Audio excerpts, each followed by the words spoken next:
There is no calculation when it comes to prison, first and foremost. You don't have any rights, you're a piece of property.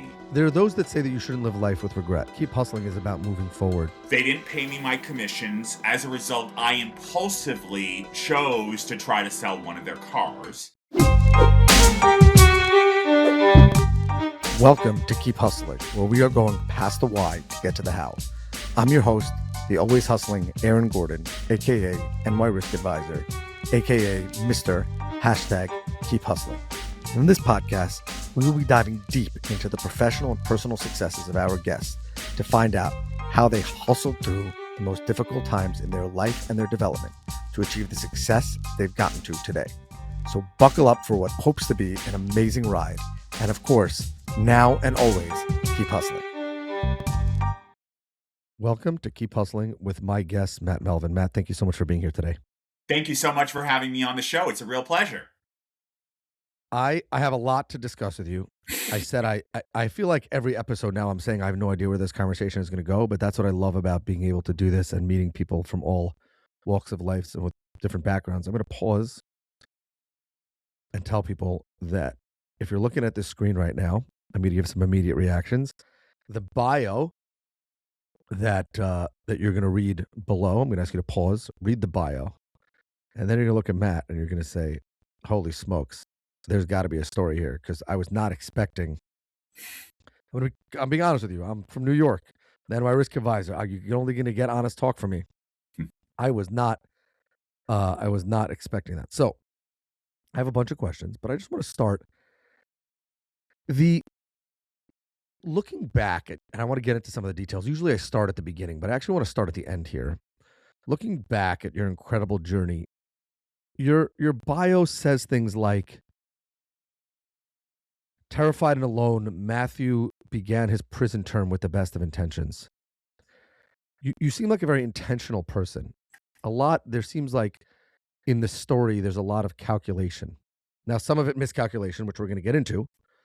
But how do you think that outlook of trying to be calculated, planning things out, and then when things don't seem to go in that direction, still trying to productively think of the next step and not jump into anything too far ahead? How do you think intentions and misintentions have shaped your story? There is no calculation when it comes to prison, first and foremost. You don't have any rights, you're a piece of property. And they can move you at any point. So my planning, I'm a planner, I've always been a planner. It doesn't work in prison. Right, but I'll give you an example. Like I read that line because it kind of hit me. Matthew began his prison term with the best of intentions, and I think you are the only person that's been on the podcast 130 something episodes that was incarcerated. I don't know. I could be wrong. I don't remember, or at least certainly with a story like yours. It's just interesting to me that a person can look back at the difficult circumstance that you had, and obviously, bullied behind bars is your story, but. Do you still believe you had the best of intentions? Do you think that you had the right intentions? Do you think you said there are no right intentions, or no planning? So what is that? My intentions was when I came in that I was going to spend the whole time I was in prison at the same facility, and that didn't happen. This is totally off Keep Hustling topic, but do you think that the government does that on purpose? Do you think that there's any way to plan that? Like, how's again? I've never spoken to anyone who has been. I'm going down this rabbit hole, not having to do with hustle, but it impacts your story. So I'm just I'm curious about your thoughts after being in the system. I was in 4 states, 10 different facilities in 16 months that I was in federal prison. Then I went to a halfway house for a month and a half in Albany. I'm sorry that you had to be in upstate New York, but it's amazing to me that you still smile. Like, I am not in law enforcement. I'm not in government.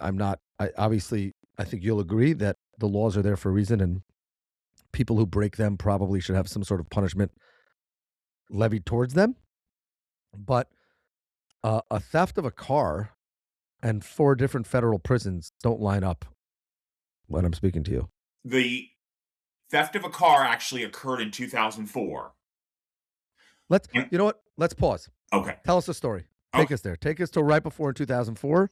Take us to where you are, your mindset, and what happened next. In 2004, I worked at a car dealership, Freedom Nissan, on Shelburne Road in South Burlington, Vermont.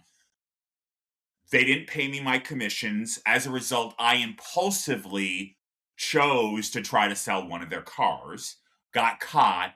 Instead of going through the mental health court, which would mean I didn't have a record today, we wouldn't be talking. Judge Jeffrey Crawford and Bob Wolford both decided I didn't meet the criteria. I went through the traditional court, came out with a record. In 2009, I used other people's information to try to work. The government then pursued me for 6 years, got a grand jury indictment against me.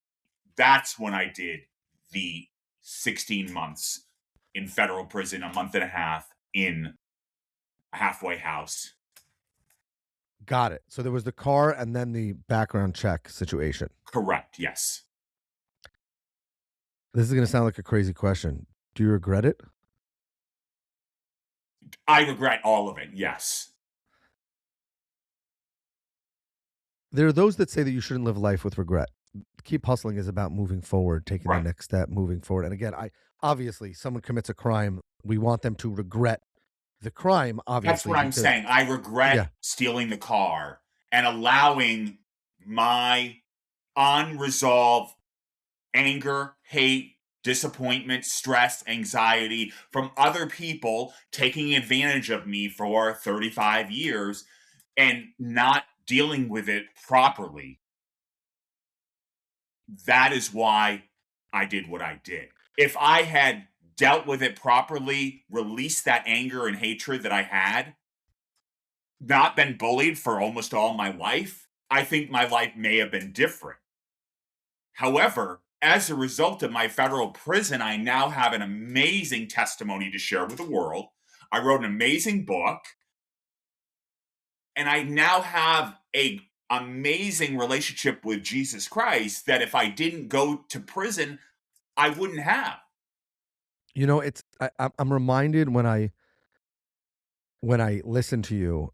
There was a period of my life when I was big on Gandhi quotes, and I believe it's Gandhi who said that hate the sin, not the sinner, meaning the regret is of the sin of the action, but and obviously I can't even begin to imagine the pain that you're describing, and then even more being in the system that, dare I say, promotes pain or promotes pain onto others, not just serving time and being in prison, but the extracurricular mistreatment that you seem to be describing. Yet, I listen to you speak, and it's almost like you wouldn't change it, for lack of a better term. I've been asked that before. If I didn't go through all of the trauma I went through, I wouldn't have a strong testimony. I wouldn't be able to bring people to Jesus without going through the fire like Paul went. Paul spent most of his time in prison, and yet he was happy.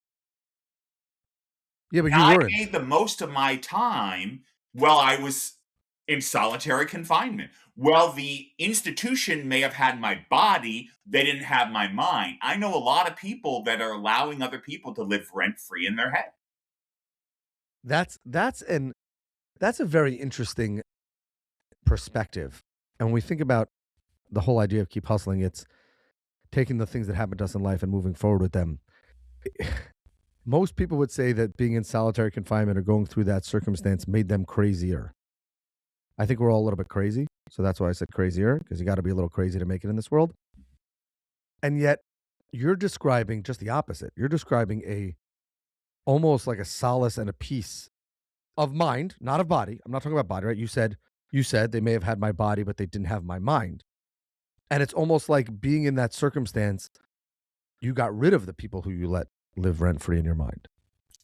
Absolutely. And if you didn't have the time to sit there and analyze that, and you weren't such a thoughtful person in that, and you didn't embrace your hustle in that moment that you were going through, that wouldn't have happened. And therefore you wouldn't say, look, I have this amazing testimony. Look at what I've built out of this, you probably would be unable to share your story.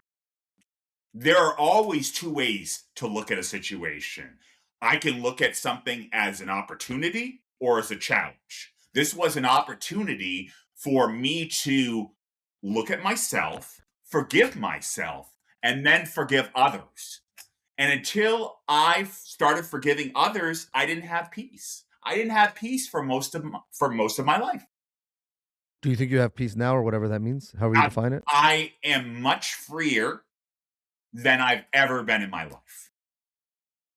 That's unbelievable. So that's what I'm saying. It's unbelievable. It's an unbelievable story of hustle and inspiration to hear someone who it again, I don't think that you would say, "Hey, sign me up tomorrow, I'll go back to No, prison." But I think that I think it's almost like you had to get to where you are today. It's impossible to get to where you are today without that intense opportunity that you seized. Most people wouldn't have. And that's what I love about your hustle. But I feel like there's that, as you said, there's a little bit of that fire that a person has to experience in order to have that real change of moment, not just short term or surface level impact. we all experience a cataclysmic event. Death, prison for me, loss of job are just a couple of examples that I can think of. It's how we use that. Do we sulk? Do we become bitter? Or do we use that as fuel to become better? Give us a tool. Give us a tool to get to the fuel. Forgiving others, taking in inventory of ourselves. Does forgiving others have to come from the other party, or or should a person just forgive for their own sake? I had to forgive for my own sake. I don't look to other people for approval. What other people think of me is none of my business. That's the rent free that you refuse to Yes, give. absolutely. I want to ask you about something which I don't want to. We're not gonna. I don't know how this is gonna go, but this is keep hustling and we're real, so we're having fun here. You've mentioned your travels towards religion and how impactful that's been and sharing that message with others. It's no secret. I'm an Orthodox Jew. I practice Orthodox Judaism, and I believe that it's not just that there's no atheist in a foxhole. I believe that there's no such thing as a true atheist in this world because anyone who has real depth needs to have a place for religion and faith, whatever that may be. Can you take us to the moment in your journey where you realize that faith, whatever that faith would be, had to have a significant part in your journey, your hustle, your growth, and your ultimate success and In survival? August 2015, I was driving on I 495 in Massachusetts in the middle lane going 72 miles an hour, which is pretty slow for me. I've been known to go 130. Yikes. When a Lexus SUV was traveling east, came down an embankment, crossed in front of my car, but by the grace of God, I was saved, I was protected. I believe that was the line that Jesus was drawing in the sand for me, stating, you're either going to do my will or you're going to do your own will, steal, cheat, lie, be dishonest, go to prison, come out, go to prison, come out. I didn't want that for my life. So it sounds like you believe, and you're saying, and I'm not saying I disagree, I'm just pressing the point here, that every person has to make that choice. The question is just when are they forced to make it?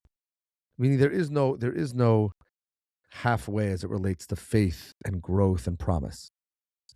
90% obedience is 100% disobedience. 1 second, I want to internalize that. 90% obedience is 100% disobedience. Meaning, especially as it relates to faith or anything, people. That's interesting. That wasn't where I was going to take this, but I find that fascinating. That what you're saying is so many people who go 100% at almost everything in their life are okay falling short on faith and religion and religious practices. That's really interesting. Why do you think that is? It's not a priority. When I was in solitary confinement, I started a rigorous protocol, habit, whatever you want to call it, of reading my Bible every day, praying, exercising, fasting, and watching what I eat. And all of those disciplines have helped me to become the man I am today.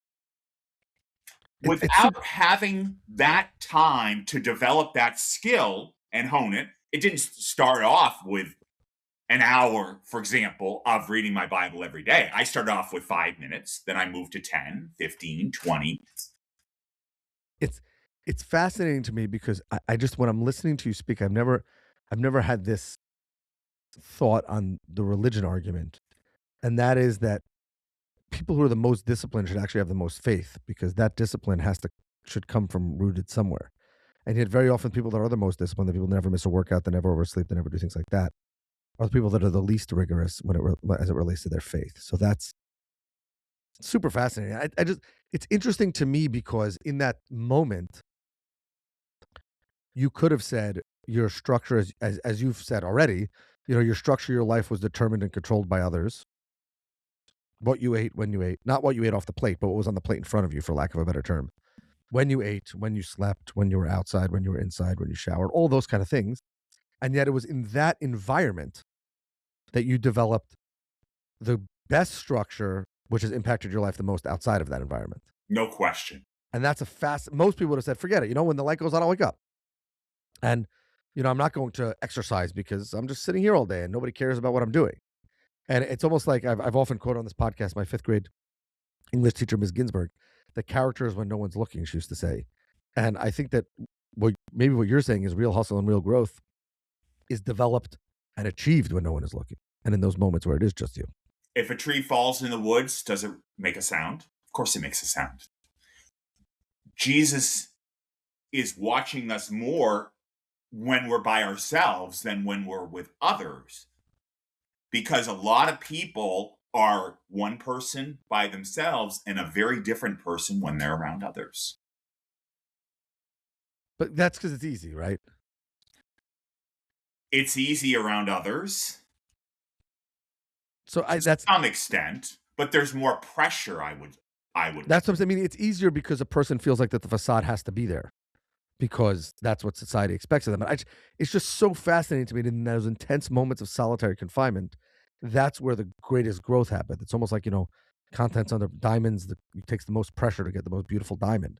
That it's like so extreme that rather than exploding and losing it, you were able to hone that hustle and that movement forward in the right direction and change your life that way. And I know a lot of people find faith in prison, but you're not even describing that. That's the interesting part. It wasn't like, and please correct me if I'm wrong, it wasn't like you were in a prison and the people who you ended up spending time with were the people who were leaning in on faith, or you met a priest or a pastor and that's how it changed. Your story is so fascinating to me because it's so inward. It's so. Because I had never done work inward. I had always looked outward. Therapist, men's groups, other people's validation, and it never came to fruition. What other people were saying, the therapy that I was receiving didn't line up. And until I started doing my own internal work, I wasn't changing. I want to pivot here. First of all, I love your story. I want to pivot here, and you said nothing was off limits, so I'm gonna ask a question. If you don't want to answer it, that's fine. And I hope I ask it the right way. So if I don't usually apologize on my own podcast, but I'm gonna say it that way. And it's in your bio. What is it like being an adult who's diagnosed with autism? What is that moment like? Scary. I never want to be put in a box, and you can't compartmentalize me. But is there anything that's like relieving about it? Like now you can not be put in a box, but now you can see the picture or see why things are the way they are, or why, and therefore as a person like you're describing, again, I've done 100, almost 30 episodes here, and there's a few people that I've met who have put so much into their own growth and development as you. Like realizing that that's a place of work, or or how to get the most lift out of the work. And so it's When almost the like, is diagnosis that a relief? came, that was when I started doing the most work. Absolutely, no question. Why? Why do you think it took until that? Because I was playing the blame game. I was playing the victim.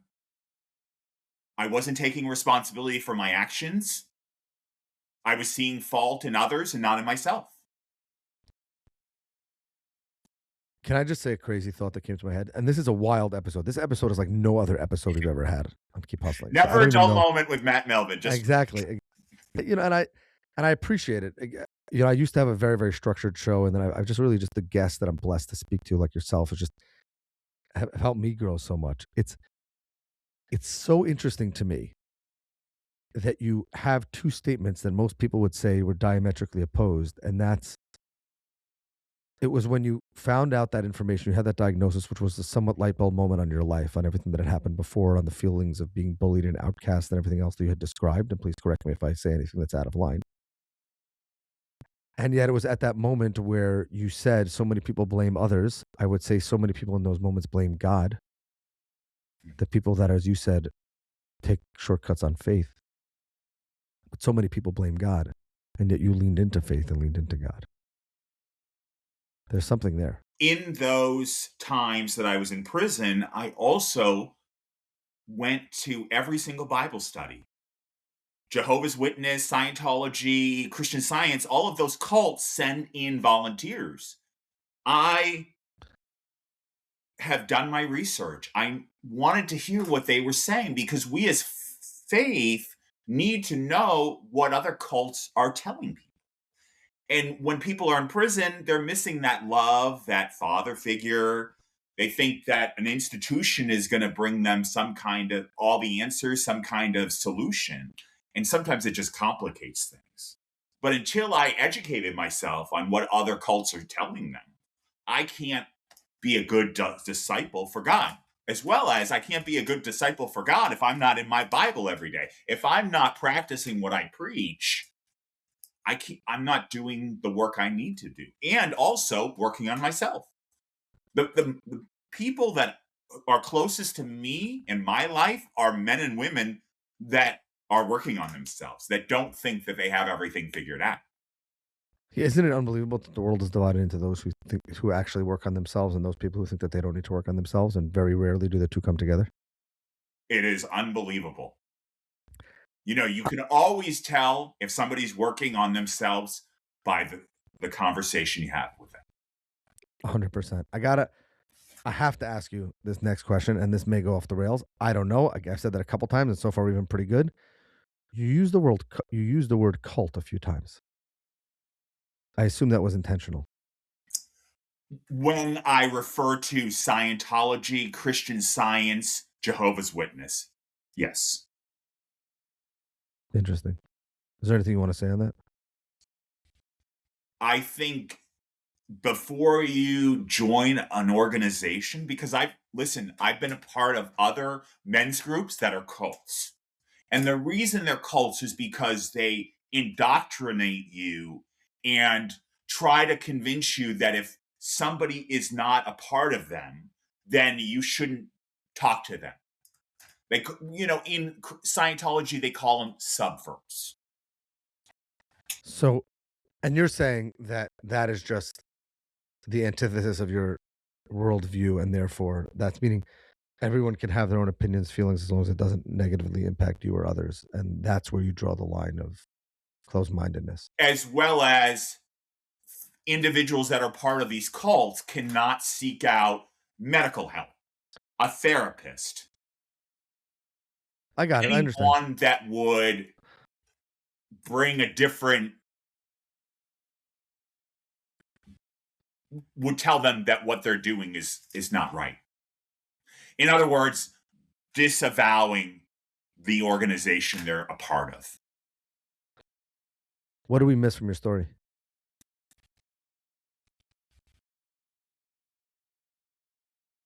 If you say nothing, I did my job. I think you did your job. This is a great conversation. It's a powerful conversation. There's a lot here. There's a lot in your story, and I appreciate you sharing it with us. Matt, as you know, we have a closing tradition on this podcast where we ask our guests to leave us with their favorite motivational or inspirational quote and what it means to them in their hustle. I feel like there's a good one coming. So with that, I'm just going to turn the floor over to you. Say thank you again. Casey Kasem, keep your feet on the ground and keep reaching for the stars. And if you keep reaching for the stars, you'll always keep hustling. Amen. Love that. This has been another episode of Keep Hustling. Remember, do well by doing good. And of course, and always, keep hustling. All right, hustlers, that brings us to the end of another fantastic episode. Thank you for listening. Be sure to subscribe to our podcast so you never miss an episode. If you have any suggestions, comments, or even just want to say hello, please feel free to reach out to us on all social media platforms. We are Keep Hustling Pod. Until next time, stay curious, stay hungry, and keep hustling.